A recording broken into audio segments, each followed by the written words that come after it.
Ao longo da história da vida, o mundo viu muitas criaturas surgirem e desaparecerem, incluindo algumas que nos deixaram recentemente. Em vida, muitos desses animais infelizmente foram subestimados e caçados até que o último restasse. Foi somente após o desaparecimento deles que as pessoas perceberam quão incríveis eles realmente eram. Quando um animal é extinto, suas últimas fotos se transformam instantaneamente em memórias assombrosas do quão cruel o ser humano pode ser. No entanto, essas últimas fotos não significam que ele foi extinto naquele exato momento, já que muitos avistamentos de animais condenados ocorreram após as últimas fotos conhecidas. E se pararmos para pensar, esses avistamentos são talvez ainda mais macabros do que as fotos, pois representam a última vez que um ser humano viu uma determinada criatura.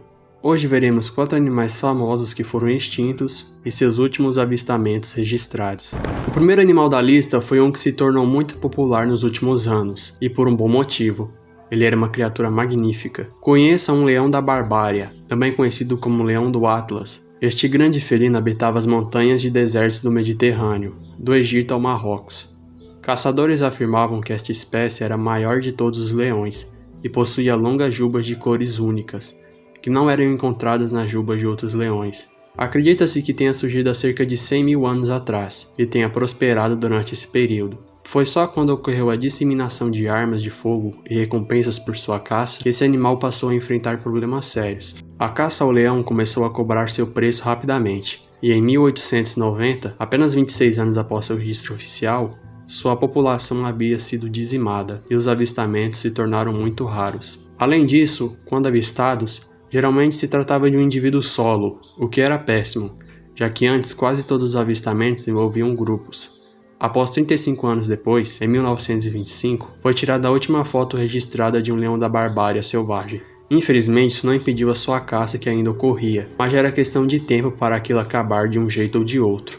Por fim, em 1942, o leão do Atlas havia finalmente terminado, quando o último exemplar conhecido foi morto. Após a morte desse leão, nenhum outro foi caçado. O espécime foi abatido por um caçador colonial francês, que o rastreou por uma passagem nas montanhas do Alto Atlas, no Marrocos. Para muitos, esse dia marcou o último avistamento oficial do leão. Contudo, a última vez que um ser humano viu esse felino gigante ocorreu mais de 10 anos depois, em 1956, quando várias pessoas em um ônibus avistaram um grande leão ao norte da cidade de Satif, na Argélia. Foi dito que o leão observou os humanos por um breve período, antes de desaparecer em uma área florestal, para nunca mais ser visto. Infelizmente, essa floresta foi destruída pouco tempo depois durante a Guerra Franco-Argelina, provavelmente matando o leão. Felizmente, entre 80 e 100 leões da Barbária ainda vivem em cativeiro ao redor do mundo. O único problema é que ninguém sabe se são realmente leões da Barbária, pois nenhum exemplar selvagem pode ser comparado. Embora o debate sobre a existência do leão da Barbária ainda continue, não existem dúvidas de que o próximo animal, o dodô, desapareceu para sempre. O dodô se tornou um ícone da extinção e fez várias aparições na cultura pop. Ele era uma ave não voadora endêmica da ilha Maurício, pertencente à família Columbidae, que inclui, por exemplo, os pombos. Pouco se sabe sobre seu comportamento, mas com base nos relatos disponíveis, os cientistas deduziram que preferia áreas florestais e se alimentava de frutas caídas, nozes, sementes, bulbos, raízes e possivelmente moluscos. Os primeiros relatos conhecidos sobre o dodô foram feitos pelos holandeses em 1598 e eram bastante banais, pois seus autores eram marinheiros curiosos, que estavam interessados apenas na robustez do animal, e não no fato dele ser uma criatura completamente desconhecida. Eles observaram que o dodô não tinha medo dos humanos, e por isso era fácil de capturar. Embora possuísse um bico capaz de desferir mordidas ferozes, por ser grande, logo se tornou um alimento básico para os marinheiros, o que levou à introdução de animais invasores à ilha, como cães, porcos, gatos, ratos e gambás. Com a invasão desses animais, a população de dodôs foi ainda mais prejudicada do que com a caça humana, e sua população começou a declinar rapidamente. Pesquisas também indicam que uma série de enchentes repentinas contribuiu para as perdas, agravando ainda mais a situação. Seus habitats também foram afetados, destruídos quando as pessoas que vieram para a ilha começaram a desmatar para construir assentamentos. E além disso, espécimes vivos também foram exportados para o exterior. O curioso disso tudo é que enquanto tudo isso acontecia e o número de dodôs diminuía, ninguém realmente prestou atenção e eventualmente eles praticamente desapareceram. Segundo cientistas, o último relato confirmado de alguém que viu um dodô foi em 1662, menos de 100 anos depois da chegada dos europeus à ilha. O avistamento foi feito por marinheiros náufragos que comentaram sobre as estranhas aves não voadoras que não os temiam e na verdade os seguiam. Os marinheiros logo perceberam que essas aves não conseguiam voar, mas ainda assim eram difíceis de capturar devido à sua alta velocidade. Os náufragos conseguiram capturar um, que forneceu alimento mais do que suficiente, mas para sua surpresa, o dodô fez um grande barulho ao ser capturado. Depois disso, outros dodôs apareceram para ajudar, mas foram feitos prisioneiros e posteriormente mortos, o que só demonstra o quão inteligente esse animal em vida poderia ter sido.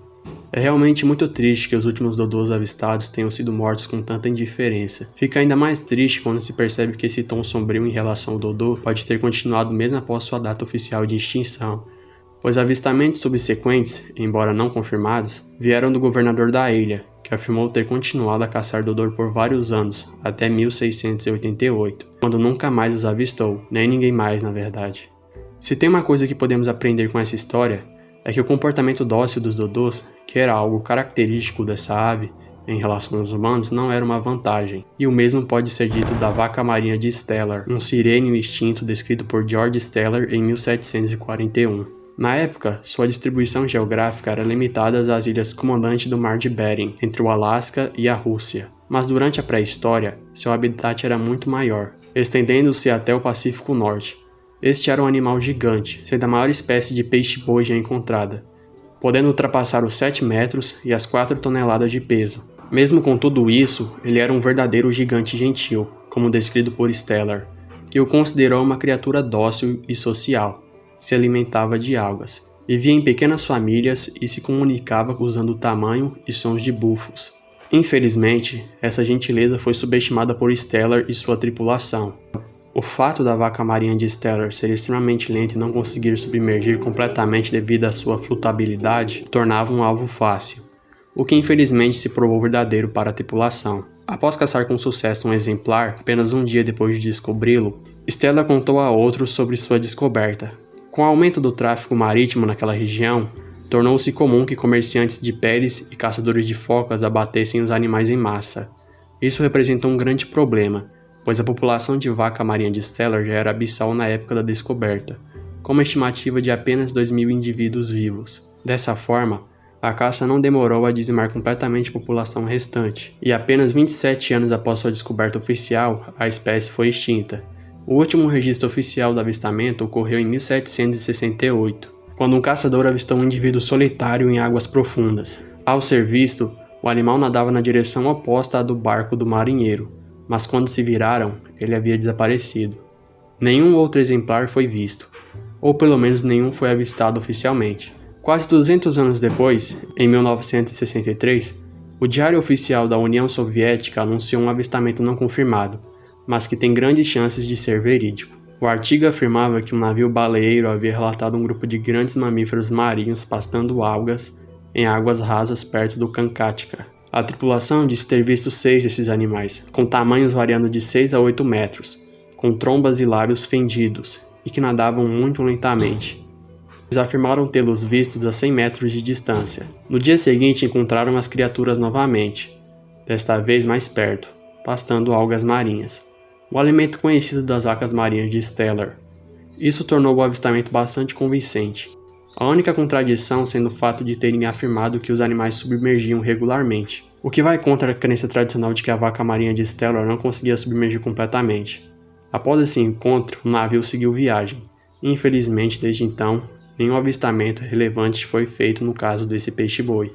Algo que certamente não ajudou foi o fato de restarem tão poucos exemplares na época da descoberta. Mas como mostra o nosso próximo animal, o aral gigante, às vezes os números não fazem tanta diferença. Esta era outra espécie de ave não voadora, que vivia em ilhas rochosas remotas, com fácil acesso à água e comida em abundância. Quando não estavam se reproduzindo, o aral gigante passava a maior parte do tempo explorando as águas de diversas regiões. Aqueles que os viram descrevem esta ave como muito semelhante em aparência aos pinguins, embora os dois não fossem parentes próximos. Esta ave tinha, na verdade, uma longa relação com a Europa, e coexistia pacificamente, sendo morta apenas ocasionalmente por caçadores que a descreviam como raramente assustada, uma excelente nadadora e piscívora.